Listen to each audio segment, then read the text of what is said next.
Nós, assim, quando a gente estuda a história da civilização, a história da humanidade, e a gente chega ao século XXI e ao momento atual, e vemos que nós temos uma quantidade imensa de problemas. Mas, por outro lado, uma série de coisas que eram problemas há 100 anos atrás, não são problemas mais para nós. E uma série de benefícios nós temos hoje, tanto em termos sociais, tecnológicos, científicos, quanto econômicos, e que são resultado no passado, de utopias, de pessoas que acreditaram em alguma coisa e lutaram por isso, até que isso tenha se tornado realidade hoje. Seja questões simples, como, por exemplo, uma mulher poder trabalhar fora igual a um homem, ou questões, né, de que não existe mais escravidão. Tudo isso um dia foi utopia. Se dissesse assim, olha, há 150 anos atrás, dissesse assim, olha, um dia uma mulher vai poder votar, vai poder trabalhar, ter o mesmo salário, exercer as mesmas profissões, a pessoa ia chamar de doida, de utópica, de fantasiosa, de sonhadora. Ou se há 200 anos atrás alguém dissesse, olha, um dia não vai ter mais escravidão, vai ser proibida, as pessoas iam ser chamadas de loucas. Então, assim, a utopia, historicamente, ela foi fundamental para a gente avançar.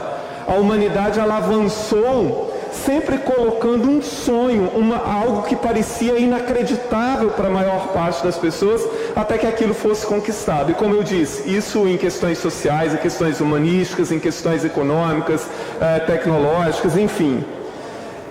O Boaventura de Sousa Santos é um pensador português, e ele tem um texto em um dos seus livros, justamente com esse título: Por favor, não matem a utopia.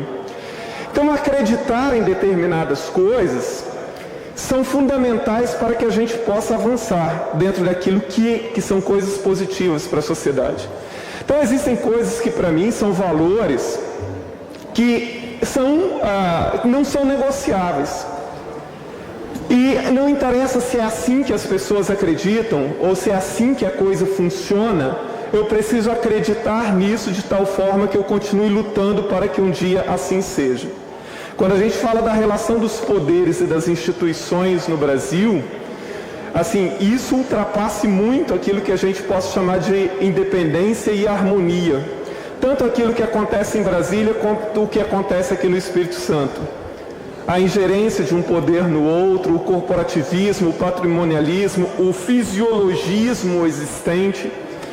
E eu não vou concordar com isso nunca, porque não é assim que está escrito. Então todo mundo faz de conta que os poderes são independentes e harmônicos e que tudo funciona muito bem, quando sabemos que não é assim.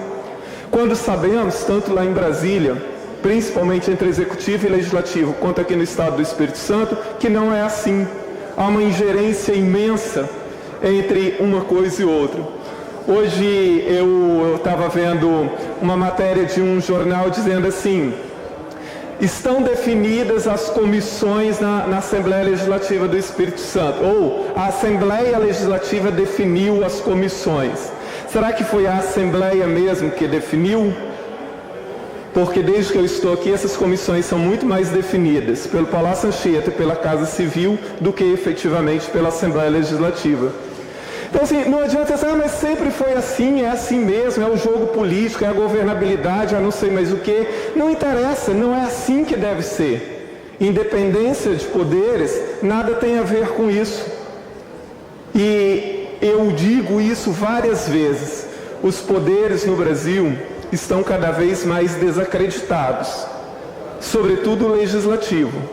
E a gente vê ano após ano um esforço zero para que a população mude de ideia a respeito disso, para que a população passe a acreditar efetivamente que os poderes funcionam de forma séria, transparente, vinculada com aquilo que é de interesse da sociedade e com aquilo que reza a Constituição, tanto federal quanto estadual. Muito obrigado, presidente.